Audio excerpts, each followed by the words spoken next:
40 سال از هی متخی حق ما را مدی به جانورات پول مولاره. بابا ما نان نداریم بمب اتم مخوایم چیکار؟ این همه آخوند مفخور توی گم مخوایم چیکار؟ نان ما را کردی خرج موشکات بعد خدیگ مدی واسه انتخابات. زندگی ما نسیاه کردی مگی رأیم بدی به تو کوفتم نمدیم ای حقباز چش سفید. حلمدی ما را تو حلق کرونا تا تظاهرات نشد خیابانا. نمزاریم ما بریم واکسن فایزر بزنیم کرونایی تو خودت بد واسه ما زر بزنی. آقازاده هات مرن به ونکوور کوه و جنگل بخورن جای دسر. یابوهات تو صحن مجلس مچرن همدیگر از سر قدرت مدرن.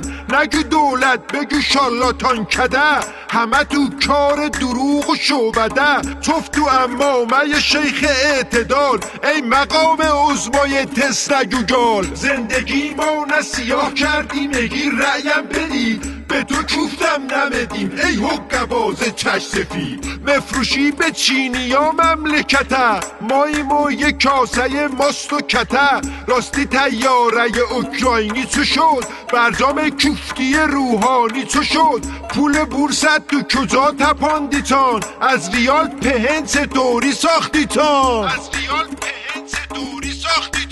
زندگی ما نسیاه کردی مگی رأیم بدی به تو کوفتم نمدیم ای حقباز چش سفید.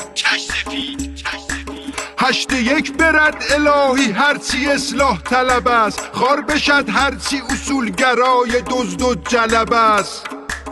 مثل دویماج ما مخوایم ملا را مشتاله کنیم فکر چاره واسه این مشکل 40 ساله کنیم. انتخابات ما آوار بکنیم روی سرت کاری کنیم که از بیخ بریزد کرک و پرت. ما مخوایم کله کنیم نظامته زیر پا له کنیم اون امامته. زندگی ما نسیاه کردی مگی رأیم بدی به تو کوفتم نمدیم ای حقباز چش سفید. به تو کوفتم نمدیم